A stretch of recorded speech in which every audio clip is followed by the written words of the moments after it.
이 지표가 40을 넘는 순간 정부에서는 부동산 규제를 시작하게 될 겁니다. 그리고 그 시기는 6월이나 7월로 예상됩니다.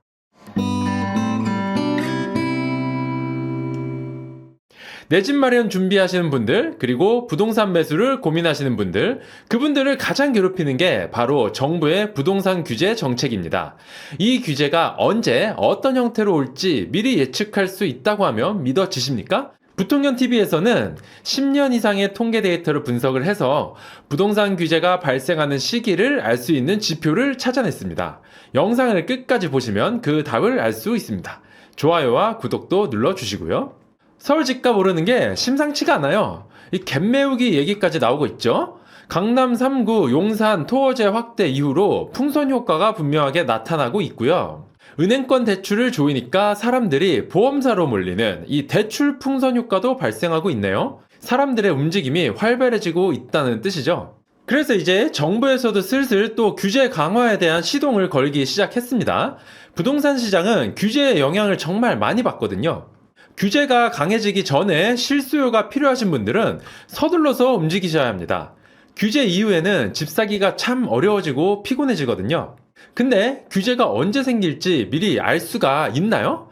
미리 알면 내 집 마련 전략 세우기가 참 편해질 것 같은데. 근데 다행히도 규제가 시행되기 전에 미리 알 수 있는 정확한 지표가 있습니다. 어떤 걸 봐야 하는지 설명해 드릴게요. KB부동산을 들어가셔서 왼쪽에 메뉴 누르고 KB통계 누르시면 이렇게 주간 시계열이라는 걸 다운받을 수가 있습니다. 여기서 매매 거래 동향을 누르시고 서울의 매매 거래 지수 딱 이것만 보시면 돼요. 이게 정답지입니다. 쉽죠? 이게 뭐냐면 KB에서 인증한 각 지역의 공인중개사한테 연락을 돌려가지고 요즘 매매 거래가 활발하냐 한산하냐를 설문조사를 해서 점수로 나타내는 지수예요. 이게 높으면 집 사러 오는 사람들이 많아진다는 뜻이고요. 이걸 이렇게 딱 펴놓고 매매 거래 지수 40에 줄을 딱 긋습니다.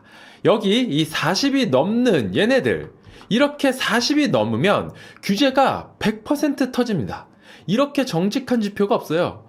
물론 40 이하일 때도 규제가 나오기는 해요. 근데 40이 넘으면 100% 나옵니다. 그럼 한 개씩 볼게요. 2016년 6월 서울 상승기가 막 시작된 지 얼마 안 된 그때예요. 분양 중도금 대출을 규제하기 시작을 했네요. 분양가가 9억이 넘으면 중도금 대출을 받기가 힘들어졌어요. 그리고 지금 관점으로 보면 좀 이상할 수도 있겠지만 이때는 청약 당첨을 여러 개 막 받을 수도 있었던 때였는데 이 2개까지만으로 제한을 하겠답니다. 뭐 이게 그렇게 강한 규제인가? 좀 애매해요. 규제가 별로 강하지 않았는지 매매 거래 지수가 잠깐 식다가 그해 8월에 또 40을 넘어버려요. 그리고 꽤 오랜 기간 이 40 이상 유지가 됩니다. 뭐 아직은 막 엄청난 폭등기가 아니라서 그런지 약간 늦게 11월에 대책이 나왔는데 이때부터 이제 날짜 뒤에 무슨 대책 뭐 이런 식으로 나오기 시작했어요. 내용을 보면 다주택자 청약을 제한하고 분양계약금을 5%에서 10%로 늘리고 전매 제한 기간을 연장했습니다.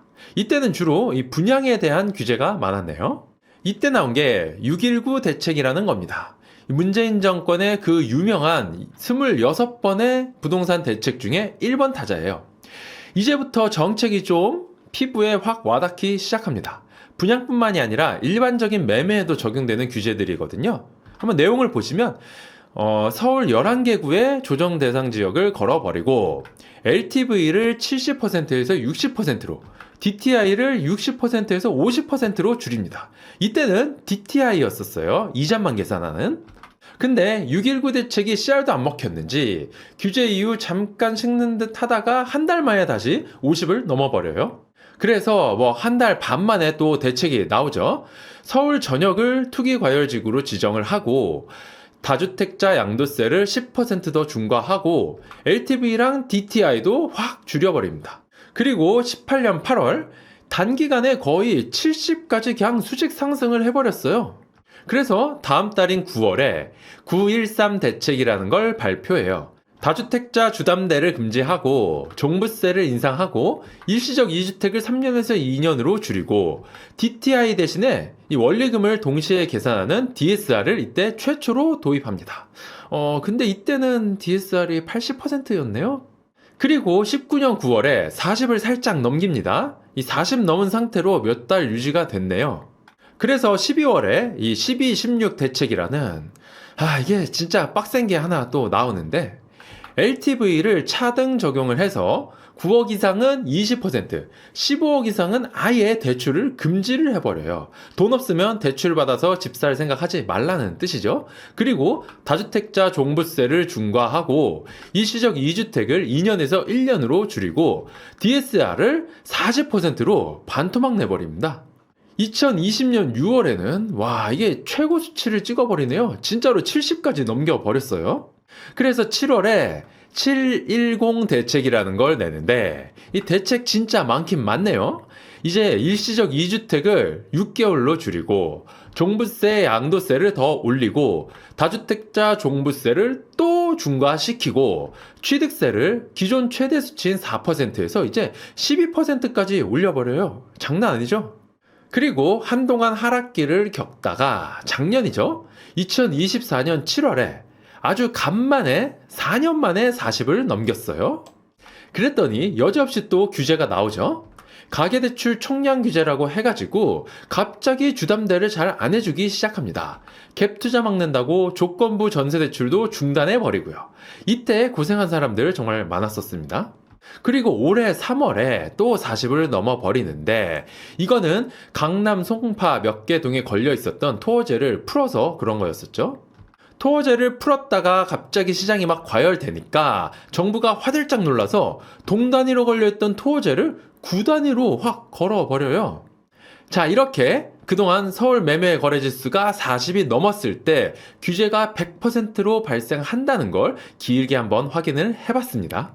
이제 우리는 서울 매매 거래 지수만 매주 챙겨보면 100% 확률로 규제 시행을 예상할 수 있게 되었습니다.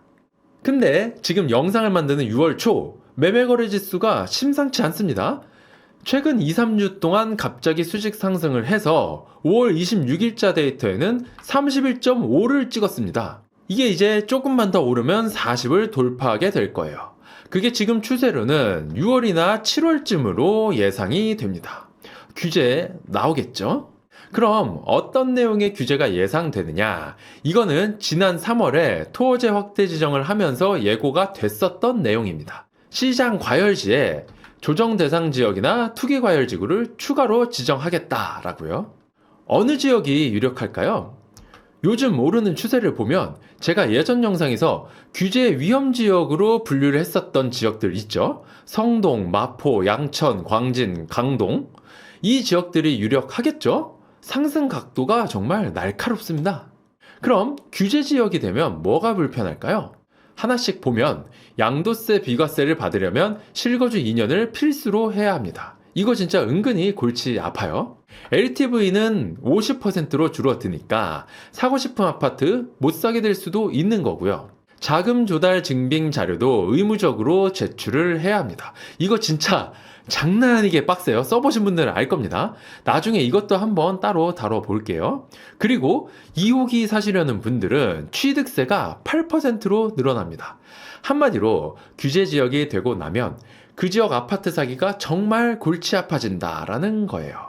그래서 규제 위험 지역이라고 말씀드렸던 성동, 마포, 양천, 광진, 강동 이 지역에 내 집 마련을 하려고 준비 중이신 분들은 진짜 빠르게 결정하고 움직이셔야 합니다. 뭐 대선 끝나고 정책을 보고 관망하겠다? 그럴 여유가 이제는 없어요.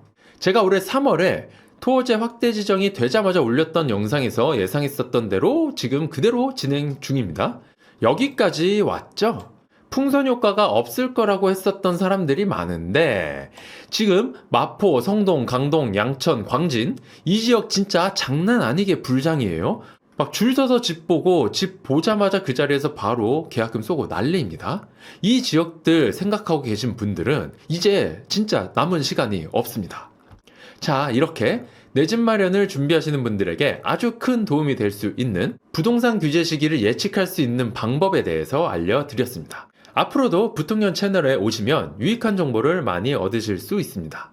영상이 도움이 되셨다면 좋아요와 구독 눌러주시기 바랍니다. 감사합니다.